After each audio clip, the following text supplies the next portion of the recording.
Terminal. The chamber pressure looks good. Doubling up. Roger, roll, Atlantic. Water towers can fly! Tango Delta nominal. Fighting downside, speed off. Bring in, speed off. Off. Yikes.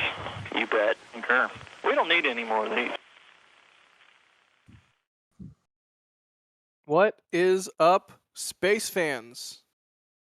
You are looking at a orbital. What is it? Orbiter processing facility, Chris? Chris B or G?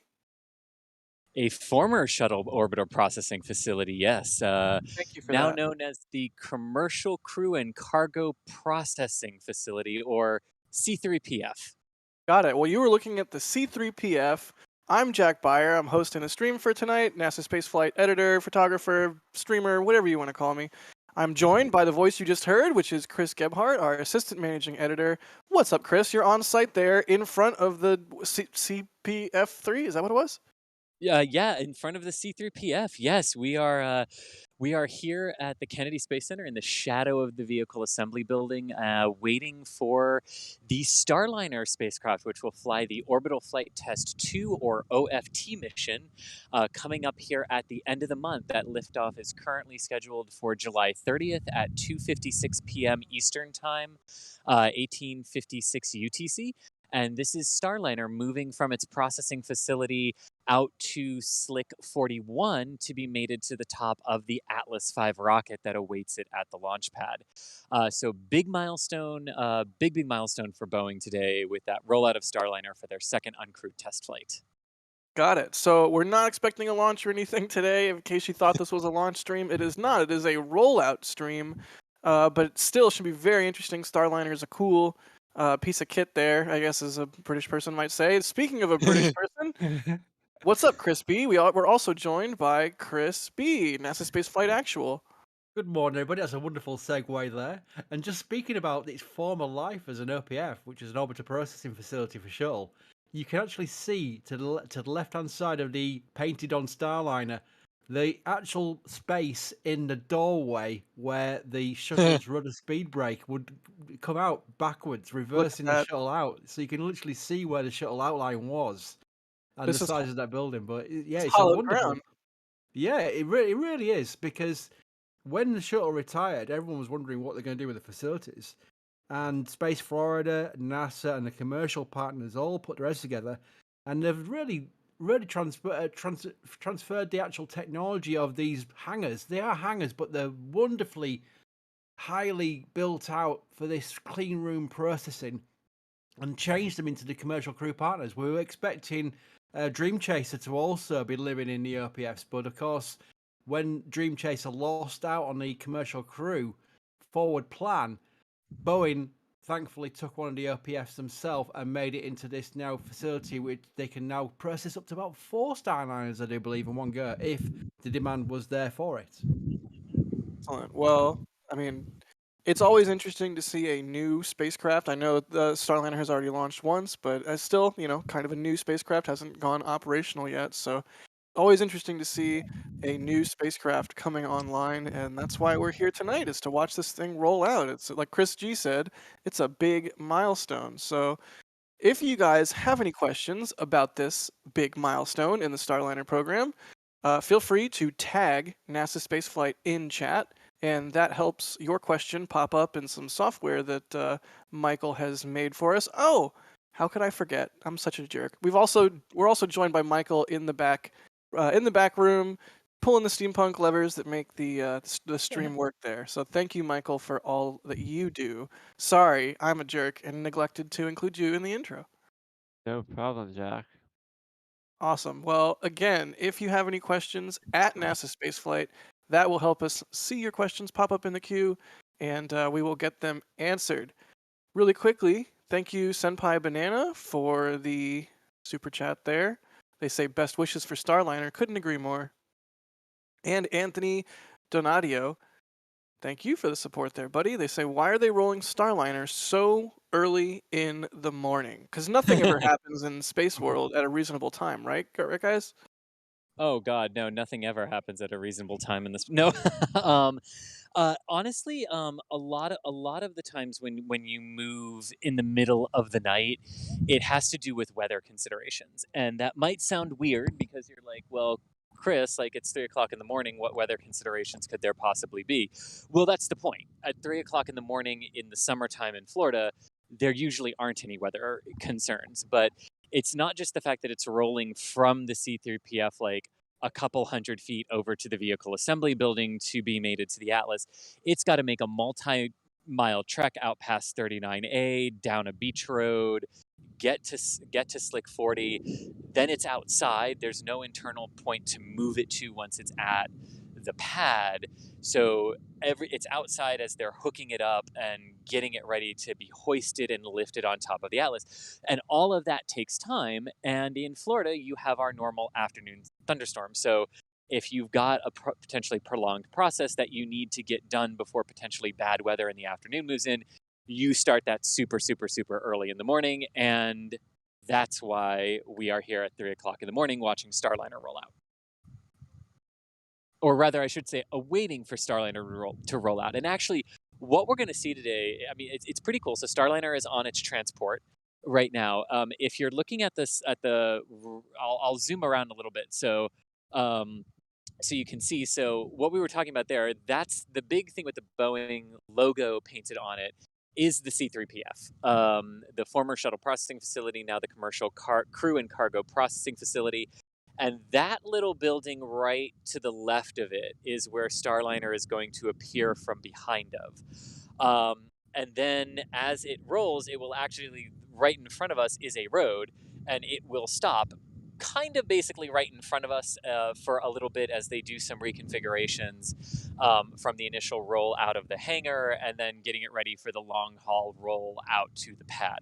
So that's what we're expecting to see here today. Now, the big doors at the front, the big doors that would used to open during the shuttle era for them to bring the orbiters out of, those can still open, but they don't really open them if they don't need to. The actual main entrance and exits for Starliners are on the other side, and then they roll them around to the front of the side as they head out to the pad to pick up the road.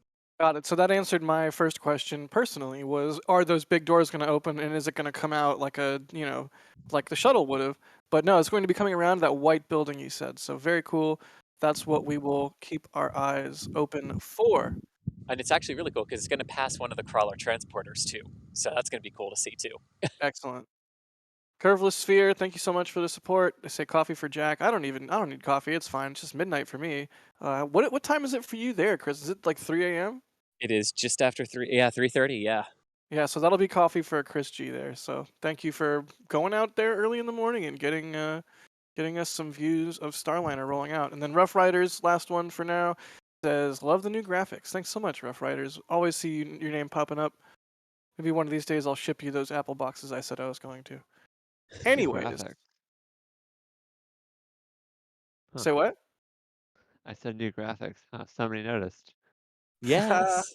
I mean, it looks slick. I love the what do you call it? Countdown or clock or whatever you want to call it. I guess clock at this point.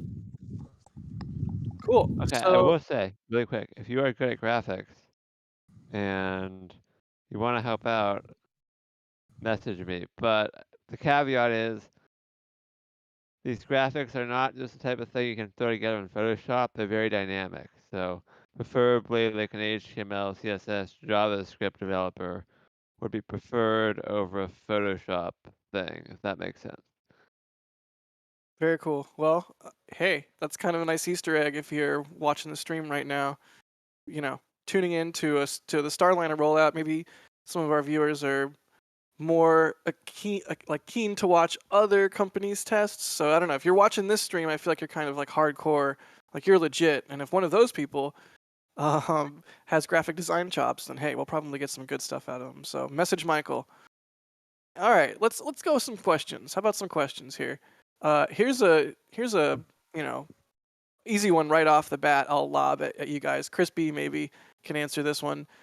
What failed last time? So this is OFT-2. It's the second time they're going to fly this test flight. What failed on the first one? Yeah, it's the elephant in the room, isn't it? Why are they doing this again? The reason they did it again is because of the first mission, which was OFT, which was the one which was meant to be clearing the way for what is the crewed test flight, which is now going to be coming after this mission. That mission, it launched fine. Everything looked great. And then during live coverage, we had these gaps of where we were expecting milestones. It was quite surreal because we all knew something was going wrong. NASA POA on NASA TV were doing their desperate best to say, we're just waiting for an update. We're just... Yeah. And then we're cutting away. And then the next thing we know is the thing's getting ready for re-entry. So I wasn't there. I wasn't there for that launch, but I've heard stories from people that were about what it was like to be in the room, sort of, and have the Boeing people around, and Oh, it you know, was dealing. insane. Were you there, Michael, or do you just Yeah, remember this? this is my, not to brag, but this is my photo. I'm just No, saying. that's not a brag at all. Beautiful Wow. photo. Okay, so maybe we'll talk about that a little bit later. But sorry, Chris, I just wanted to mention that I've heard that was an interesting thing to witness. It's relevant though, Jack, because it was a very surreal hour where Yeah. we all didn't know what the heck was going on. And we all knew, everyone who follows launches as much as we do, we all knew it obviously wasn't going very well because you just don't have those gaps. You have sometimes com gaps, KU, T-dress, things like that, where you don't know what's going on, but it's like 5-10 minutes. This was an hour, and the way they were covering it was almost like, look but don't touch. It's kind of like we knew there was something seriously wrong. And the main reason things were going wrong was software. It was literally the timing. Atlas V and Starliner were not communicating the right time between each other, and they lost what's called an MET, which is a mission elapsed time. A timer on the computer was at fault via the software. Status check. And that's where Starliner didn't know what she was doing and started doing things like thruster movements when it wasn't meant to be doing thruster movements, and then literally ran out of propellant, I do believe, to get the final solved burn out of the way. When they realized something had gone wrong and they got the communications back, it was too late. They had no propellant left for any more burns to get back into dry orbit, and that's when the mission was over and they had to get back to re-entry. To be fair, Starliner came home and landed perfectly, so they got that demonstration in the bag. We saw the obvious and expected kind of press conference where they were saying, this is why we test and look at the things that went right. But it didn't get to the ISS, which is a critical part of this and why they're reflying the mission. There was actually a debate for some time whether or not they needed to refly this mission and go straight to CFT, which I would have been if I had any hair, I'd be pulling my hair out, because they do need to get this thing to dock at ISS without a crew first, just like Dragon did, before they can clear it for crew. And luckily, the right decision was made in the reflying this mission. We're watching a replay of OFT-1. Again, this is not live. Today's stream is for the rollout, which you can see the live picture of in the bottom right-hand corner of the screen, but this was the original OFT launch in December of 2019, December of 2019, yes, you have that right. Yes. So it's been that long. That's why I had to stop myself for a second. It has been quite a long time between these two launches, but there's been a lot of implementation of corrective action that's had to take place due to what happened in OFT-1. And that's another reason why when we started this, I said this is a big day for Boeing. This is a big day for the Starliner program too, right? Getting this vehicle back out there is a very good visual milestone, and everything that things are progressing, right? And that we've heard from multiple people that everything is looking good for a launch at the end of the month. And like everyone said, lots of work has gone into fixing the software issues and the communications issues that plagued the vehicle, because it wasn't just software. There was that weird inability to communicate with the TGRS network correctly. Yep. So that's all been worked on and fixed as well. And another one of the major things they'll be testing on this one too. It was quite unlucky, Chris, because like you said, the TDRS communication, if they had that all the way through, they could have set the commands up to save it and get it back on track. But with Starliner not in communication and not really knowing where the vehicle was in space and not doing the right burns at the right times, it was all automated, and that's where they lost it. And they went through what was like 2 million lines of code, I do believe, to find the bugs in the software. Which makes you think, because we saw Hubble being fixed the other day. That is an ancient computer. Now, this fancy computer on Starliner was the one that had more bugs with. So it just shows you that when you're advances in technology, doesn't always solve your problem. No, no, and I mean, like you were saying too, like that. I mean, it's almost. I mean, like we do talk a lot about like the fact that things didn't go right on OFT-1, but it is worthwhile to really stop and talk about when things didn't go right, how the teams responded, and the simple fact that they were able to actually save that vehicle and Yeah. get it into I mean, it was a barely stable orbit, but it was stable. But the fact that they were able to do that burning in weird orientations and not at perigee and apogee like you normally do for efficiency, that's a huge part that doesn't really get talked about how they were able to save it, and get it back. So, credit where credit is due. Yes, unfortunate things popped up. We know the story behind those. We know what went wrong, to many extents, but the what went right with the teams working it when the problem arose does need to be highlighted, because that's exactly the sort of effort that you want when something goes wrong with this And is just to is, is qu- all out effort to save it. No, absolutely. And just to follow that up before we go on to the questions, this is all good. I mean, we're not being fluffy. We're not trying to appease what went wrong. But it's very, very useful to have these errors on an uncrewed flight. I'd Yes. rather have the problems now than have it during a crewed mission. The crew would still be safe. The crew would have still got home. But you really want these things done on uncrewed tests. That's why they have an uncrewed test with Dragon before they flew crew, and why they're doing it now again with Starliner before they put a crew on board. Get these things out of the way. The team is now experiencing that problem, and the vehicle is now debugged from that problem all being well. So this is why they're flying it again without a crew. It's safety first. All right. Well, still waiting for it to appear, but in the meantime, we've had these awesome views. So That was a gorgeous launch early It, in the morning. Got that jellyfish effect. it really was. That was, I remember being here for that, and just like it was so gorgeous, which is what made it like so devastating to walk back into the building and see what was happening with the vehicle. But it was a gorgeous launch from a year and a half ago. Really was. Remember, we were all out there taking photos, watching the launch. We were then, of course, rushing to edit our photos and get them uploaded as we see the first stage shut down. But then we all Ego. we all returned to the press room, and it's just silent, and we're all confused because it looked like a great launch, and then it appears that the spacecraft was in imminent danger. In fact, a lot of people thought, based on them not being able to confirm that the orbital insertion burn had happened, people thought, well, that can only mean one thing: Starliner is on a suborbital trajectory. But of course, somehow they managed to save the mission to some degree. Right. all right, let's see what we've got here.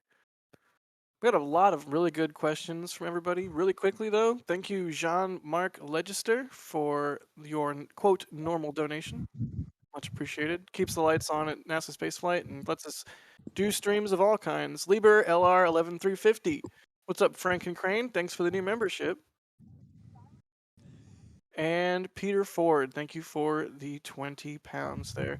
They say, will Starliner visit Axiom ISS? Will we ever know the process failure that led to the failure of OFT-1? Thanks for all the videos from the UK. All right, these are two different questions. Will Starliner visit Axiom ISS? Is that a proposed space station by Axiom? Yeah, so these would be the modules that are being added to the International Space Station. If we're talking about the Axiom International one, yeah, these would first and foremost be the modules that are being added to the ISS by Axiom.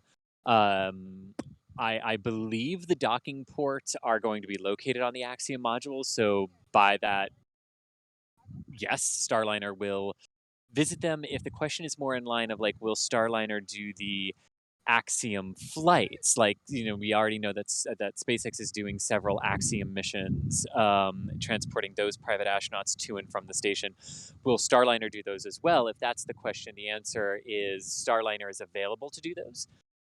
Just like Dragon, Starliner is primarily for the NASA Commercial Crew Program, but is available for private astronaut missions, different missions to low Earth orbit. It can do all of that. I'm seeing lights, which is a good indication that we're about to see it. coming around that building. So I'm going to zoom in on our location of where we are waiting, are going to be awaiting Starliner. Oh, here it comes. Yes, indeed. Perfect timing. Here it comes. There it is, making its big dramatic reveal from behind the building. Like it needs music. I was Done. thinking that it needs a fanfare. It needs a John Williams score is what it needs. Yeah, Yeah. agree. Look at that. That is a brand new spaceship. Yes, it is. There is Starliner. Yes, that's a good point, Jack. This is so Starliner OFT-2 is not the same capsule that flew the OFT-1 mission. This is the one that was originally targeted to fly the crew flight test, the original crew flight test, which was going to be the second one in the test regime. And they got it ready to fly the orbital flight test too, because obviously it was the one farthest along in the flow for the whatever mission would be next. And of course, that ended up being OFT-2. But yes, this is the wonderful Starliner on its little transporter. So you can see the yellow transporter below it. You can see the service module that it is attached to, the more whiter structure of the two, and then you can see the grayish structure with the blue and the American flag on it and some black thermal protection system tiles, and that is Starliner proper, where the crew will be when this is used for crew flights, maybe later this year. But gonna back up just a little bit because this is a cool shot as it turns toward us here. Maybe I've been watching too much Star Trek lately. No such thing. But it No looks such thing. very Star Trek to me. Like the silver there, where it starts to curve down to the heat shield area. Like what a cool looking vehicle. Chris, what are those like? They almost look like grid fins on the outside there on the service module section. Those little. Yes. What are those? Is that like an air brake or something, or what's going on here? Let me zoom in because these are really cool. So these are little air. It's exactly what you said, Jack. They're little like airfoils, little aerodynamic surfaces. They don't move. They don't actuate, but they are there to help with stabilization in the event of a pad abort. Very So cool. if Okay. and an abort in flight. So if Starliner and I think they have stopped now, which was expected. Oh yeah, can you zoom out a little more and get us a shot of like the whole building and everything? Look at that cool Yeah. crawler vehicle with the Let me- ULA logo on it. You got some views right now. This is really really nifty. There we go. I think that works. Yes, Yeah, you can look get at it. that. You can get its artistic render and the actual thing Love it. in one go. But yes, those are little aerodynamic control and stability areas that are on the service module, because if Starliner needs to abort off the Atlas either on the pad or during flight, it is the engines on the base of the service module that fire to push it away from the Atlas. Got it. So that in that regard, you need that same, aerodynamic control stability that Dragon's fins on the trunk provide if it were to ever have to do that type of an abort maneuver as well. So SpaceX went with fins, Boeing went with this little, airfoil grid structure around They look cool. around the service module.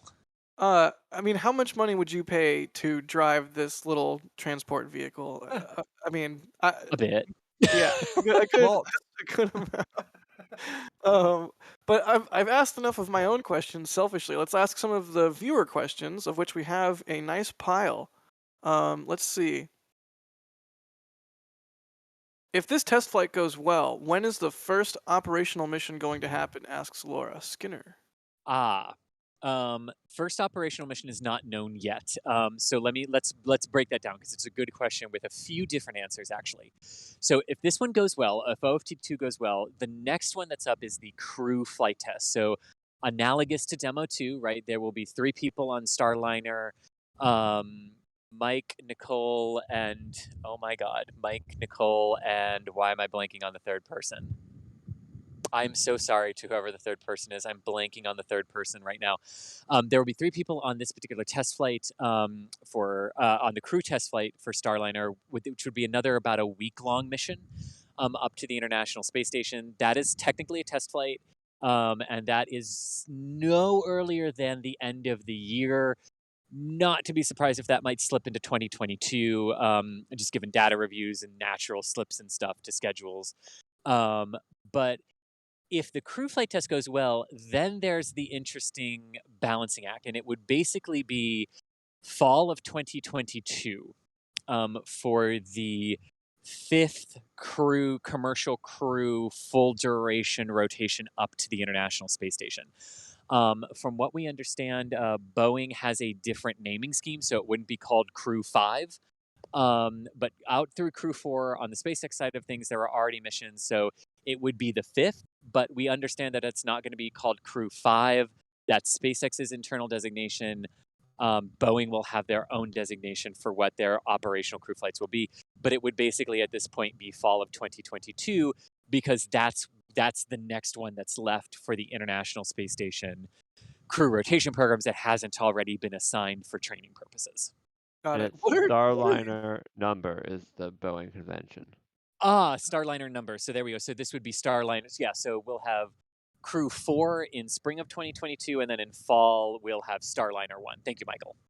And the crew on this launch will be Barry Butch Milmore, which we know from Shuttle, Michael Fink, we know from Shuttle, and Nicole Mann, who's her first space flights. They're the three people going on. Thank you. Oh man, Barry, sorry I forgot you, man. Didn't mean to. Butch. But Butch Wilmore, yeah. But yeah, I wanted to zoom in on the top of this really quick too, because there's another change that isn't very obvious on Starliner. So on OFT-1, the nose cone up there, which protects the docking adapter from the aerodynamic forces of launch. Originally, once they got into orbit, they would pop that off, and it would be discarded, and that was it. They would not reuse it in Starliner, would re-enter, and they would refurb the docking port between flights. That is now a hinged docking port. So unlike the first one, where it'll dispose of the nose cone on this one and all following Starliners will simply hinge open, expose the docking port, allow Starliner to dock. When it leaves the ISS, it will close in preparation for reentry, protecting it from entry heating and reducing the turnaround time for that docking port. So that's a cool addition to there. And then I just wanted to kind of slowly pan down because Starliner is an awesome vehicle. She's got a lot of thermal protection system blankets, which you can see on the outside where all the Boeing logos have been painted, but then you can also see the thermal protection system tiles that line sort of the bottom of the vehicle around where its base heat shield is. And you can also see the sea anchor port for when they are, if they ever needed to recover it, if it ever aborted out into the sea. Of course, Starliner is meant to land on land, but for launches out of Florida, it would abort into the ocean if it ever needed to do that. So just wanted to do a quick zoom in there while we had a second while it wasn't moving. Oh, good call. Let's see here. Yeah, and you're right. It is a cool looking vehicle, and it's neat to see it rolled out, and I'm excited to see it launch and land at it's landing at White Sands, right? But White Sands Missile Range, same as the first OFT. So that we don't actually know yet. There are several locations in the western U.S. where it can land. White Sands is always the primary site that they would like to bring it down to because White Sands has a lot of the recovery facilities already there, and it's easy. It's a NASA facility there at the White Sands Missile Range called WSMAR, if you pronounce the abbreviated form of it.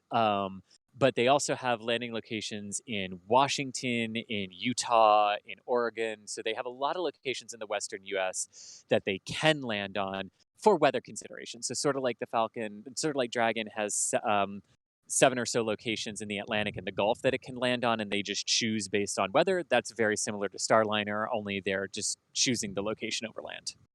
Got it. That makes sense. Can I just add that Robin Williams, the late great Robin Williams, the comedian, did a song about shuttle landing at White Sands, about how it was hated. And Really? It was basically, he was like, don't land at White Sands. It's a song. YouTube it, Robin Williams shuttle song. It's hilarious because STS-3 was the shuttle landing at White Sands, and they were cleaning out the gypsum sand from the runway for years and years and years after that landing. I see Robin Williams, Good Morning Discovery wake up call. That's the one. Maybe Okay. I'll find you the link for it. Hang on. Okay, cool. Yeah, I'll have to. What an amazing person. Yep. Yeah. Let's see what we got here. Going through the panel, we have lots of good questions. When and on which rocket is oh, it's somebody asking about Dream Chaser. Well, first off, this is going to launch on an Atlas, right? Yes. So Starliner is all about the Atlas V. That is the one that it will be. That's the one that it will be launching on. Dream Chaser is another story. Dream Chaser will be going on the Vulcan rocket from ULA. Got it. And at some point, presumably down the road, Vulcan would get human rated, and then they'd launch Starliner on Vulcan at some point in the future. Um, Is that a thing, or do you think they would just? Or is it they're just going to keep launching on Atlas, or the plan is to keep launching on Atlas right now. Atlas isn't going to be around forever? No, it is not. But I am really hesitant to go anywhere toward a conversation about human rating the Vulcan because its engines don't technically exist yet. So really hard to human rate the Atlas. Really hard to human rate the Vulcan before the BE-4 engines are flying. Yeah, that's kind And of why I can be was like certified. sometime later in the future, way down the road. But just thinking, Atlas isn't going to be around forever. And I echo Justin in our chat here saying excited for Vulcan's first flight. I'm definitely super excited to see Oh, Vulcan fly. definitely. But hey, that's not to throw any shade on Atlas. Atlas is an awesome rocket. One twist, though, in that is that I believe, if I'm not mistaken, ULA has sold every RD-180 engine except for one, which means there is only one Atlas out there that could be potentially sold unless ULA buys more RD-180 engines. And the U.S. government right now is not too keen on ULA buying more RD-180 engines, especially for government missions. So, especially with Vulcan's delays with the BE-4, it's quite likely that a national security mission meant for Vulcan may end up consuming that current spare RD-180 engine. So I'm It not sure might. if a Atlas V is going to be available to launch Starliner once the current crop of Atlas Vs reserved for Starliner are consumed. And I believe Right. there's 6, if I'm not mistaken, Atlas Vs Yes. currently reserved for Starliner. Yeah, exactly right. And I think the only thing I'd add to your I think I'd Sorry, add a 6. caveat. Sorry, quickly. 6 Starliner operational missions is what I meant. CFT Yes. and OFT-2, I believe, are not included. Or I'm not sure if they. I believe I could be mistaken. I That's believe they correct. did get another Atlas V reserved once OFT-2 had to be flown.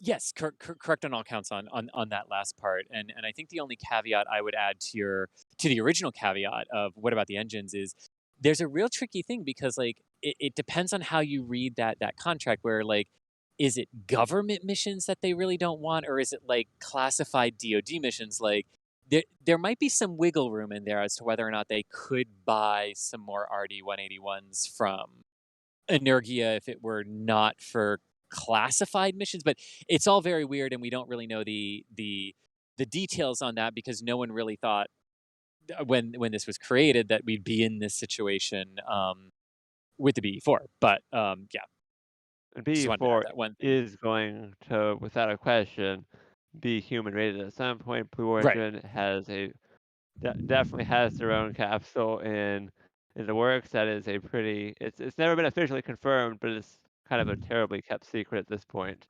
So Blue Origin has big human spaceflight plans. They're certainly going to human rate BE-4.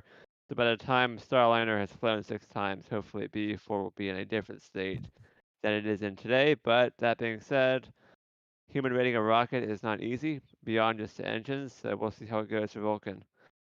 And can I just note there's some wonderful things here we see with all spacecraft where the engineers dearly care for their spacecraft. There's a young lady there with Yep. dark hair who's been basically doing lots of selfies and lots of hugging photographs towards the vehicle. These engineers absolutely care about their vehicles. You remove all that thing about it's Boeing or whatever. These people put their heart and soul into these vehicles, so we all want to see them do well, not least for the engineers. Yeah, I mean, just think about.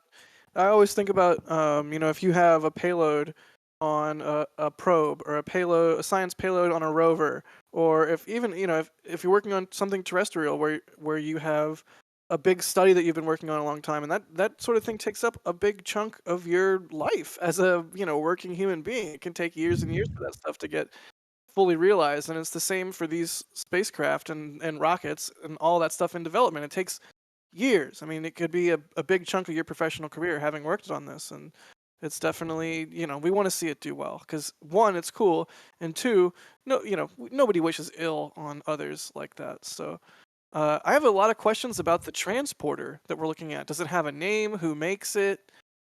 Uh, did it have a previous life before doing what it does now? So similar to how SpaceX has Well, reused the shuttle crawler thing. The shuttle crawler thing was the OTS, which is the Orbiter Transporter System, and there's a wonderful thing there where they retired them from the shuttle program, and SpaceX got them in an auction dirt cheap. I mean, I'm talking like almost like a family car price, and they just reconverted it into a Falcon 9 transporter, which I found wonderful because it is still the orange shuttle transporter with a big white ramp on top of it. So they must have probably spent less than $1 million on this transporter. Whereas one we're looking at right now is ULA's. I think it's a payload transporter from its previous roles, but that would be a lot more expensive. I think it still is the payload transporter for ULA, isn't it, Chris? I could be It's a different wrong. mount for Starliner, yeah. Yeah, I 'cause believe I I just believe so. Yeah. I just found this photo on ULA's website. This was from the AEHS-6 mission, which was last year. So I Nice. think this is, and we see the ULA logo on it. I think this is simply ULA's fairing or payload transporter that has been adapted to also carry Starliner to the pad. I have so Ma- many questions. I love the way that it looks. I really want to know: is this a thing that ULA has sort of contracted and built themselves, or is this some sort of commercial vehicle that they've branded? Put their. I just what a cool little scooty machine. it is, isn't it? Yeah. It'll Man. definitely be its own vehicle because it's actually not the best transporter. The best transporter is the segment transporter in Utah for Northrop Grumman now. It's a Oh push me yeah. pull me. It's literally two transporters put together where it reverses and goes forward by literally changing the cab from one end to the other. It is the most hilarious thing ever. I'll find Michael a picture of it. That's great. Yeah, they're what you were just talking about out at Northrop Grumman's facilities for the solids and everything.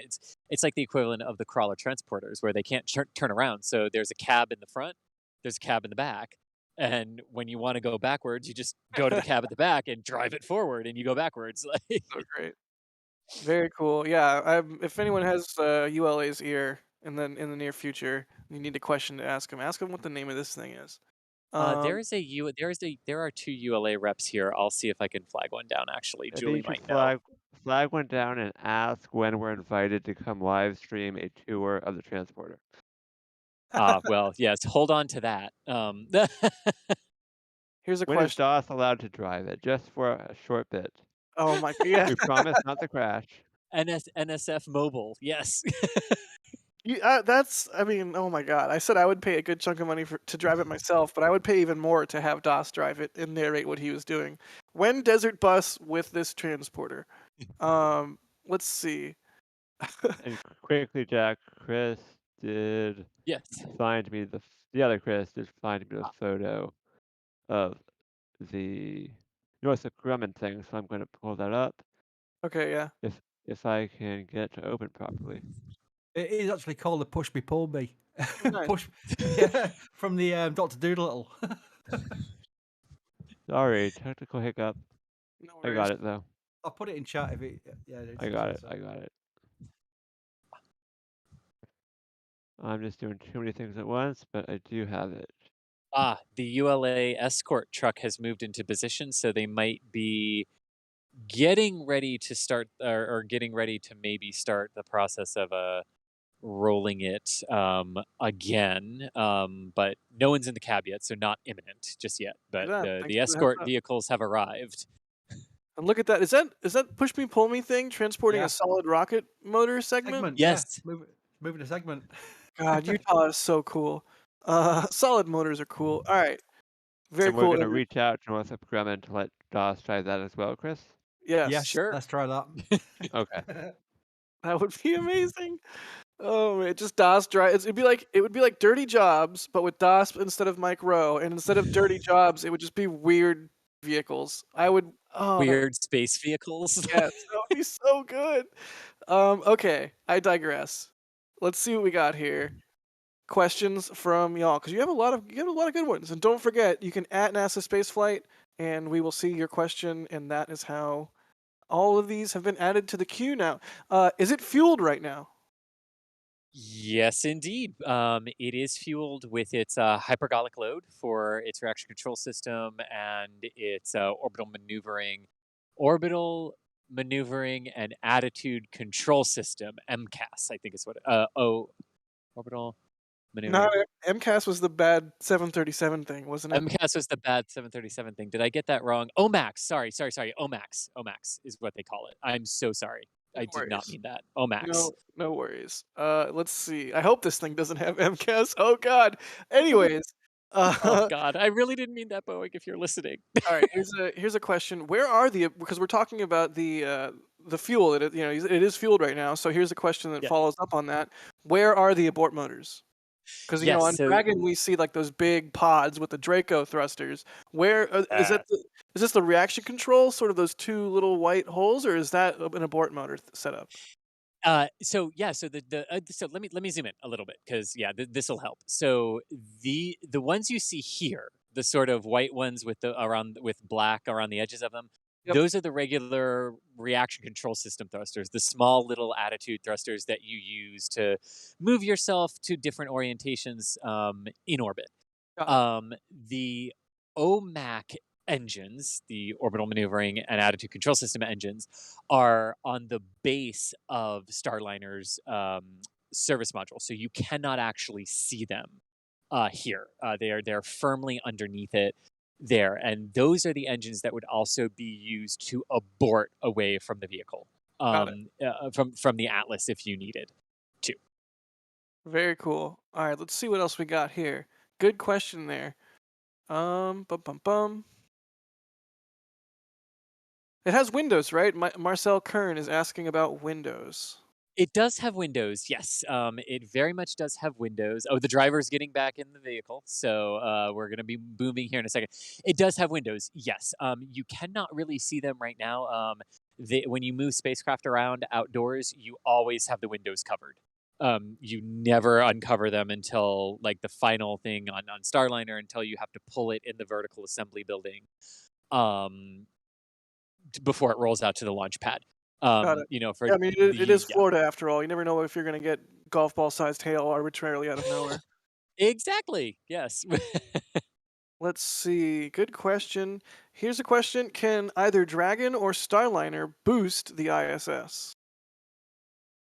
Both of them well, Dragon cannot because the engines that Dragon would need in order to do that are mounted around its docking ring, so it would just blow all that thruster right onto the ISS. So no, That would be bad. Dragon cannot do it for that reason. Starliner could with its OMAC engines. Uh, Not really something they're necessarily looking at doing from the U.S. crew vehicle side. If a U.S. vehicle needed to perform the reboost of the station, it would be the Cygnus spacecraft from Northrop Grumman that would do it. And they have actually already tested it. But until an American or U.S. side craft, quote unquote, because the Japanese HTVX is under development to replace the HTV, so it'll be coming up as well. But any U.S. operating side spacecraft, which includes Japan, in that we really don't use them for that right now because the Russian progress is due it all for Got it. reboosting the ISS. I had no idea Cygnus could boost the ISS. Cygnus is so cool. It's Yeah. like a giant space keg. It really is like a giant space cake. But yeah, they not only can it, they tested it back in 2019. NASA didn't need them to do it, but they wanted to test the capability in case it was ever needed. Nice. And I'm going to zoom back out wide now because it will drive past us. It will come toward us Very cool. and then past us from what they have said, unless it goes the opposite direction, in which case we'll watch it drive away from us. I don't know. We'll see. All the vehicles seem to be aimed the opposite direction, so it'll probably end up going away from us. So I'll zoom back in. Cool. Actually, Yeah, I mean this looks awesome right now. Anyways, I mean, yeah. look at that. And we're rolling. Both guys in the cab there doing their thing. We've got Dominic is saying this is technically tank watching. There's a bunch of tanks on the left side of the transporter. Florida take Tank Watchers. I'm just going to put a tweet into chat because Trevor Malman's taken a great picture of you, Chris, just with the camera. He getting ready has, to yeah. cover it. That is a really good one. I know you can sometimes find me in my natural habitat. Yes. How much time is Starliner going to stay at the ISS on this flight? Great question. Right now, the current plan is either 5 to 7 days for the totality. And the reason there's a not a firm date on that yet Sorry, is I just because saw the photo on Twitter. oh yeah. The reason that there isn't a firm duration yet is because it's a little dependent on what day it actually gets off the ground. From a technical standpoint, right, everything's aiming and going nicely toward July 30th. However, the launch time is 2:56 p.m. in the afternoon in the summer in Florida, which basically means good luck, take your pick this far out. There's no way to predict what the weather will be at that point, but anytime you get an afternoon launch in Florida, there's a better than not chance that you'll have an afternoon thunderstorm that develops. So there is some leeway in how long Starliner will stay based on when it launches, because there are missions coming up after that, like Nauka's launch and arrival. It will hopefully precede it, but if Nauka slips anymore, then you've got that as a potential consideration. You have a Northrop Grumman flight that is scheduled to go with Cygnus a bit later in August, and you have CRS-23 from SpaceX scheduled to go in August as well. So Starliner's time is a little bit nebulous, but 5 to 7 days for being docked to the ISS, and then it'll land in the western portion of the US. And there she goes. Look at that. Look at that. Oh, and you can see the crew hatch on the side here. Thing really can move. I know. Look at this thing go. Look, Slow down. she going. And there goes Starliner out to the launch pad. You can see all of the HVAC and environmental equipment keeping the parts of Starliner nice and cool as it needs to be. As she heads on out, I need to readjust the camera just a little bit here. What a cool view. There we go. And there she goes off down the road. There she goes. Oh, and there's Trevor's head. There you go. Oh my. But there you go. And there's Trevor. But yeah, there goes Starliner. Stopped for exactly the amount of time they said. The goal was actually to start rolling from the stopped position here at 4 a.m. local, and at 4:04 local, out she went on the roll. So right on time per their schedule here. Gonna lose it in the darkness as Starliner slips into night, but she will be driven over to pad 41, Slick 41 on the Cape side of the facility.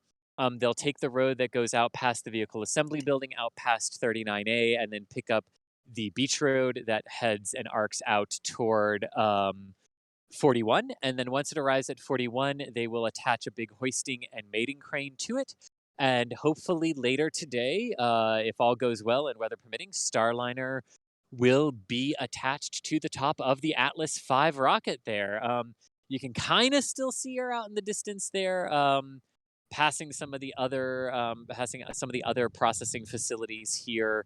But I'm going to swing the camera back around to the Boeing building so we can get the nice Boeing logo. But that was Starliner on her way out to the launch pad.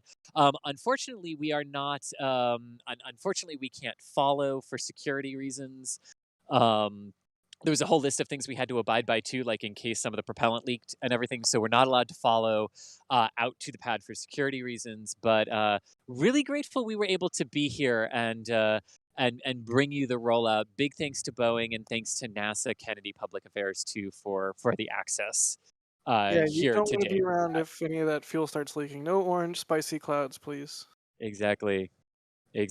And I am actually going to need to wrap it up fairly quickly because I'm the only broadcaster in a field of photographers, and we're getting the signal to get back on the bus. Worries. Well, thank you everybody for joining us for this rollout. Chris, thank you so much, Chris G specifically. Thank you so much for being out there early in the morning and getting us these views. Thank you so much. I really appreciate it. And Jack, I've got a bunch of video for you for later. Joy. And Chris B, thank you for joining us for some of our, some lovely shuttle and other commentary. Chris Oh. B had to go to work. Oh, But I didn't even realize that he already shut down there. Okay, well, thank you, I was Chris like B. half going to try an accent, and then I decided I was going to make a fool of myself. So I I wish you stopped, had. but- I wish you had. Just say like shuttle, horse, shuttle in a British accent, and it'd be pretty believable. Sorry, Chris B. But thank you for being on today. And Michael, thank you for pulling the levers and spinning the wheels, turning the gears. I don't know. Whatever it is that you do. The software development, the live stream running. It's a lot of things that you do. So thank you. No problem. Glad we got to see Starliner rolled out. That was cooler than I was expecting. That was super cool, honestly. I mean, what a neat little vehicle. This building that we're looking at, the CF3P, I'm sure I got it wrong, but either way, this is a cool piece of shuttle heritage. Anyways, I'm Jack Beyer. I've been flapping my gums on this stream. Hope you guys enjoyed it. Now we wait for Starliner to launch on its next test flight, which I think, what did he say? 30th? July 30th. July 30th. All right, so now we wait. But what a cool view. Thank you, everybody, for joining us tonight. That'll be it for this stream.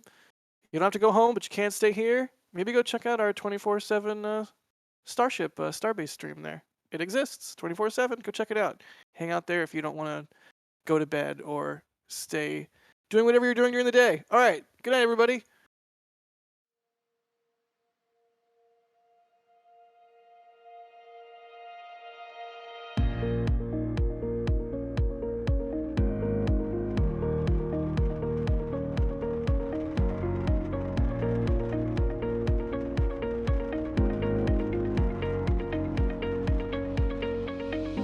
We have liftoff. Propulsion continues to be nominal. The chamber pressure looks good. Toggling up. Roger, roll, Atlantic. Water towers fly! Echo Delta nominal. Flight down, feet off. Bring in, feet off. Off. Yikes. You bet. Concur. We don't need any more of these.